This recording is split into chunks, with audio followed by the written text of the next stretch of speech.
So now we should be able to log in with those credentials that we set up when it first asked us on the after the payment screen. We should be able to log in with those, the admin username and the password if I've typed it incorrectly. And we're in. For the first time we're in, right? So now we can go through and set up all the basic settings. You can go through to the settings over here. Now it does change. You see at the top, it does change from time to time.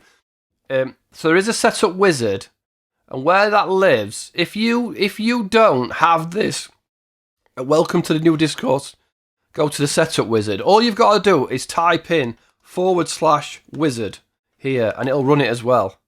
So you get to this point. I'm going to go back. I think it's the same page, right? Yeah, same page. Just type in /wizard, you'll get there. But if you haven't got that tab. So now we're going to say what language are we using. Obviously, you can change it to whatever your local language is. This is where you can change your user forum name. Describe your community in one short sentence. A place to talk all things tech, whatever you want to call it. Describe your community in a few words.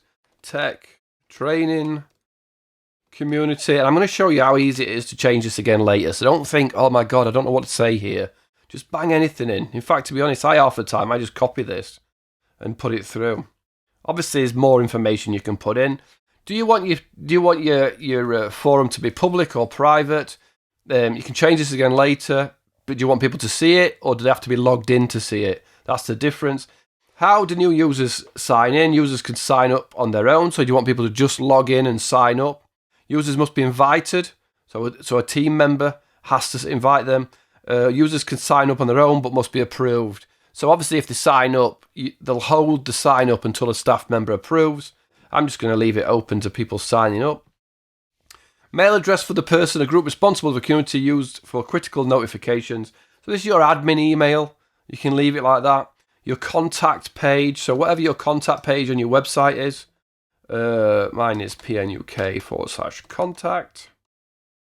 Type that in. All automated Discourse personal messages will be sent from this user, such as flag warnings. So do you want it to come from the main admin account or system? I generally leave it as system, but if you want it to be your admin account, you can. And again, you can change it all later.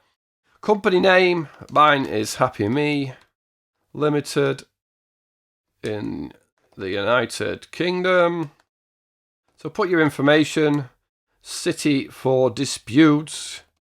I'm in the mighty Doncaster of UK. Choose whatever format you want, whatever styling. I always just go with the top one. It's pretty good.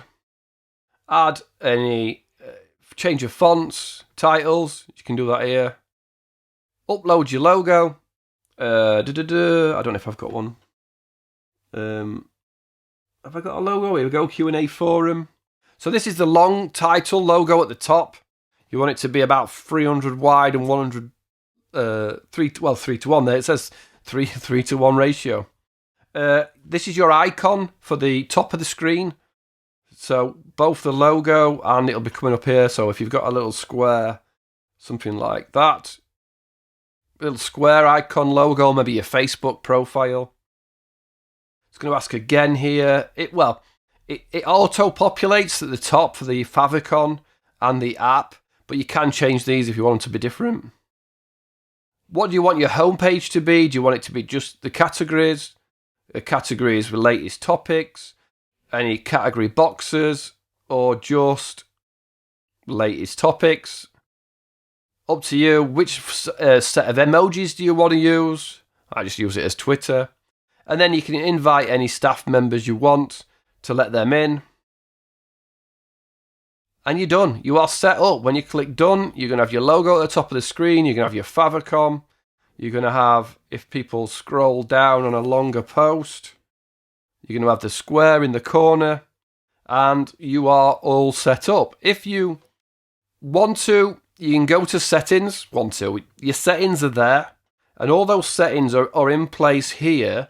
Or like I said before, to run the wizard again, just go to the domain After the domain, just do /wizard, and it'll automatically jump you back to the start, and you can go through. And if you want to reword any of that things that you put in, if you want to put some more spiel in because you've been off and typed it all up, that's where you can do it, right?